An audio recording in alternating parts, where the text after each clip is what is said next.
Russian researchers in the late 1940s kept 5 people awake for 15 days using an experimental gas-based stimulant.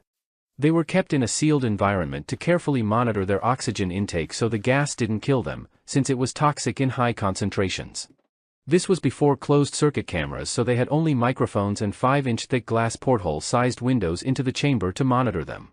The chamber was stocked with books, cots to sleep on but no bedding, running water and toilet, and enough dried food to last all 5 for over a month. The test subjects were political prisoners deemed enemies of the state during World War II. Everything was fine for the first 5 days. The subjects hardly complained, having been promised that they would be freed if they submitted to the test and did not sleep for 30 days. Their conversations and activities were monitored, and it was noted that they continued to talk about increasingly traumatic incidents in their past. And the general tone of their conversations took on a darker aspect after the 4-day mark. After 5 days they started to complain about the circumstances and events that lead them to where they were and started to demonstrate severe paranoia. They stopped talking to each other and began alternately whispering to the microphones and one-way mirrored portholes. Oddly, they all seemed to think they could win the trust of the experimenters by turning over their comrades, the other subjects in captivity with them. At first the researchers suspected this was an effect of the gas itself. After 9 days the first of them started screaming. He ran the length of the chamber repeatedly yelling at the top of his lungs for 3 hours straight. He continued attempting to scream but was only able to produce occasional squeaks. The researchers postulated that he had physically torn his vocal cords. The most surprising thing about this behavior is how the other captives reacted to it. Or rather didn't react to it. They continued whispering to the microphones until the second of the captives started to scream. The 2 non-screaming captives took the books apart, smeared page after page with their own feces and pasted them calmly over the glass portholes. The screaming promptly stopped. So did the whispering to the microphones. After 3 more days passed. The researchers checked the microphones hourly to make sure they were working, since they thought it impossible that no sound could be coming with 5 people inside. The oxygen consumption in the chamber indicated that all 5 must still be alive. In fact, it was the amount of oxygen 5 people would consume at a very heavy level of strenuous exercise. On the morning of the 14th day, the researchers did something they said they would not do to get a reaction from the captives. They used the intercom inside the chamber. Hoping to provoke any response from the captives they were afraid were either dead or vegetables. They announced, "We are opening the chamber to test the microphone. Step away from the doors and lie flat on the floor or you will be shot. Compliance will earn one of you your immediate freedom." To their surprise they heard a single phrase in a calm voice response, "We no longer want to be freed."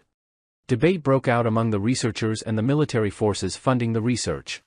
Unable to provoke any more response using the intercom, it was finally decided to open the chamber at midnight on the 15th day. The chamber was flushed of the stimulant gas and filled with fresh air, and immediately voices from the microphones began to object. 3 different voices began begging, as if pleading for the life of loved ones, to turn the gas back on. The chamber was opened and soldiers sent in to retrieve the test subjects. They began to scream louder than ever, and so did the soldiers when they saw what was inside. 4 of the 5 subjects were still alive, although no one could rightly call the state that any of them in life. The food rations past day 5 had not been so much as touched.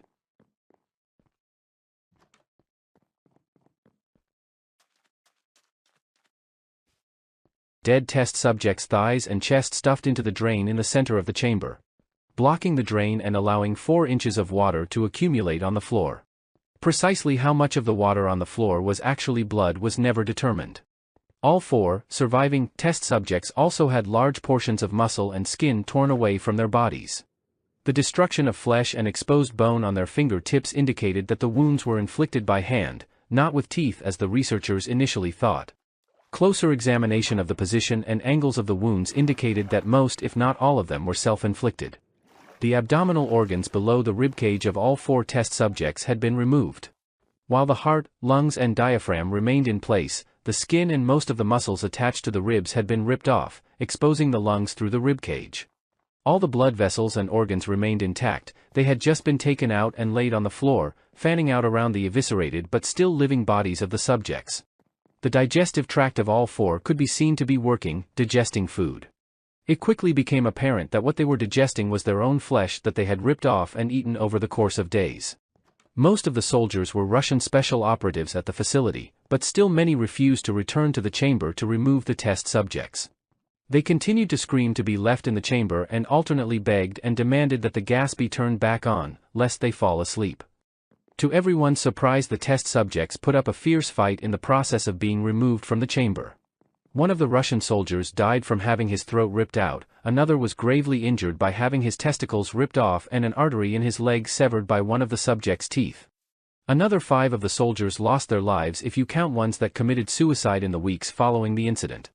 In the struggle, one of the 4 living subjects had his spleen ruptured and he bled out almost immediately. The medical researchers attempted to sedate him, but this proved impossible. He was injected with more than 10 times the human dose of a morphine derivative and still fought like a cornered animal, breaking the ribs and arm of one doctor. When heart was seen to beat for a full 2 minutes after he had bled out to the point there was more air in his vascular system than blood. Even after it stopped, he continued to scream and flail for another 3 minutes, struggling to attack anyone in reach and just repeating the word more over and over, weaker and weaker, until he finally fell silent. The surviving 3 test subjects were heavily restrained and moved to a medical facility, the 2 with intact vocal cords continuously begging for the gas, demanding to be kept awake. The most injured of the 3 was taken to the only surgical operating room that the facility had. In the process of preparing the subject to have his organs placed back within his body, it was found that he was effectively immune to the sedative they had given him to prepare him for the surgery. He fought furiously against his restraints when the anesthetic gas was brought out to put him under. He managed to tear most of the way through a 4-inch wide leather strap on one wrist, even through the weight of a 200-pound soldier holding that wrist as well. It took only a little more anesthetic than normal to put him under, and the instant his eyelids fluttered and closed, his heart stopped. In the autopsy of the test subject that died on the operating table, it was found that his blood had tripled the normal level of oxygen. His muscles that were still attached to his skeleton were badly torn and he had broken 9 bones in his struggle to not be subdued. Most of them were from the force his own muscles had exerted on them. The second survivor had been the first of the group of 5 to start screaming.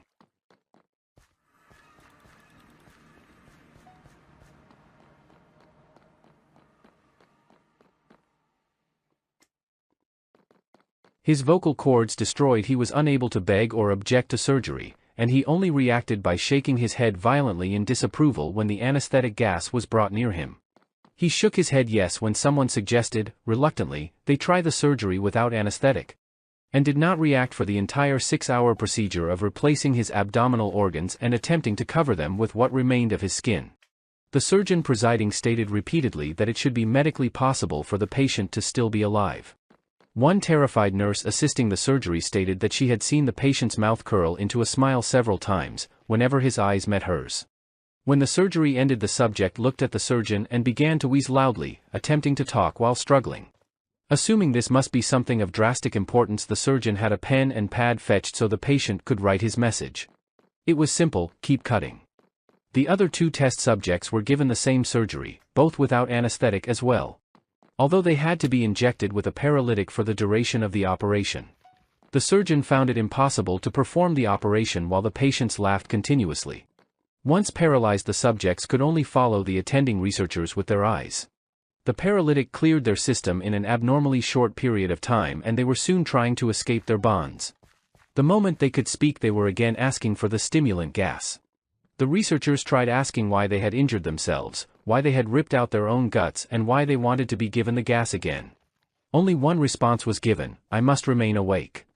All 3 subjects' restraints were reinforced and they were placed back into the chamber awaiting determination as to what should be done with them.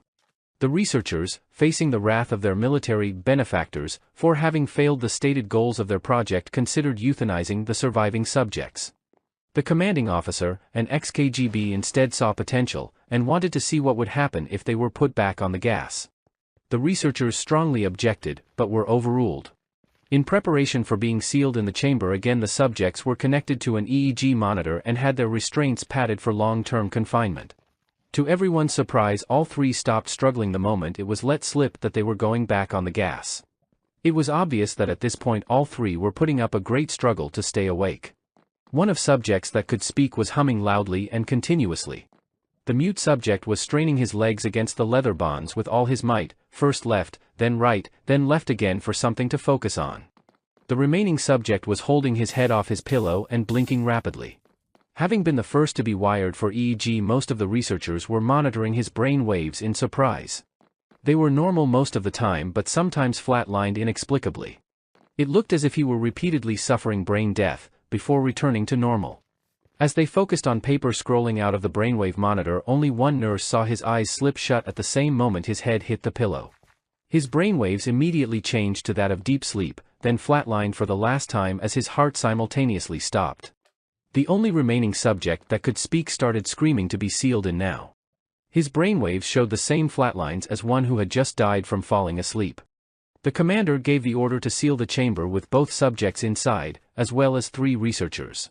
One of the named 3 immediately drew his gun and shot the commander point blank between the eyes, then turned the gun on the mute subject and blew his brains out as well. He pointed his gun at the remaining subject, still restrained to a bed, as the remaining members of the medical and research team fled the room. "I won't be locked in here with these things." He screamed at the man strapped to the table. "What are you?" he demanded. "I must know." The subject smiled. "Have you forgotten so easily?" the subject asked. "We are you. We are the madness that lurks within you all, begging to be free at every moment in your deepest animal mind. We are what you hide from in your beds every night. We are what you sedate into silence and paralysis when you go to the nocturnal haven where we cannot tread." The researcher paused, then aimed at the subject's heart and fired. The EEG flatlined as the subject weakly choked out, "So nearly free."